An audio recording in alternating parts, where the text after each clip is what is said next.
Sako Media, tunaangazia maisha, tunaandika kesho.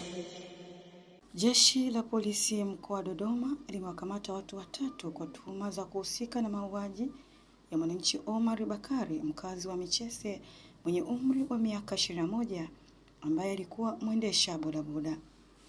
Taarifa zinasema kuwa Omar aliuawa kwa kutumia kitu chenye ncha kali na kuacha jamii nzima katika mshtuko. Akizungumza kwa nyakati tofauti, kamanda wa jeshi la polisi mkoa wa Dodoma, ACP Galusi Yera, amesema kuwa bado msako unaendelea ili kubaini wahusika wa tukio hilo la kinyama. Yera ameeleza kuwa uchunguzi unaendelea na watuhumiwa watakapothibitika kuhusika utafikishwa mahakamani kwa hatua za kisheria. Polisi pia wamewataka wananchi kuendelea kutoa taarifa za watu wenye tabia za kuvunja sheria ili kuthibitisha uhalifu wa aina hiyo. Tuungane na kamanda wa jeshi la polisi mkoa wa Dodoma na hapa anaelezea. Jeshi la polisi mkoa wa Dodoma linawashikilia watuhumiwa watatu kwa tuhuma za mauaji ya mwananchi aitwaye Omar Bakari, umri wake ni miaka 21, dereva bodaboda, mkazi wa Michese, aliyeuawa kwa kuchomwa kitu chenye ncha kali shingoni na mgongoni kwa nia ya kutaka kunyang'anya mali, maana ya pikipiki. Tukio hili lilitokea tarehe 21 mwezi wa 3 mwaka huu 2026 majira ya saa 3:30 usiku, mtaa wa Chinyoya, kata ya Kilimani, jijini Dodoma.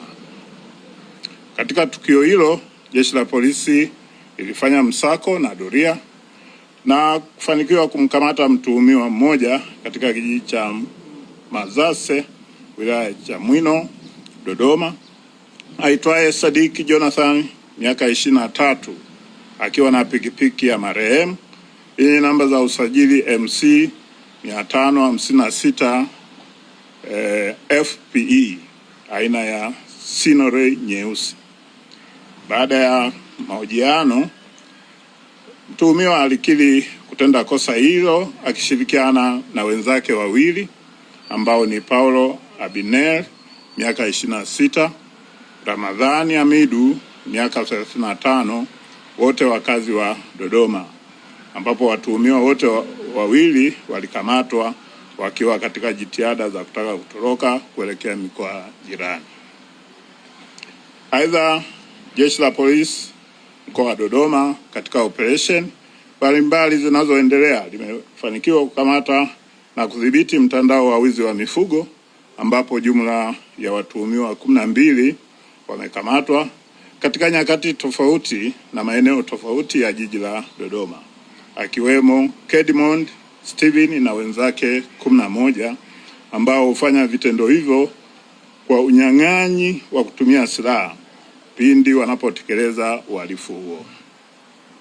Baada ya kufanya uhalifu huo, wamekuwa wakichinja mifugo hiyo na kuisambaza katika maeneo ya biashara na kujipatia fedha kwa njia isiyo halali.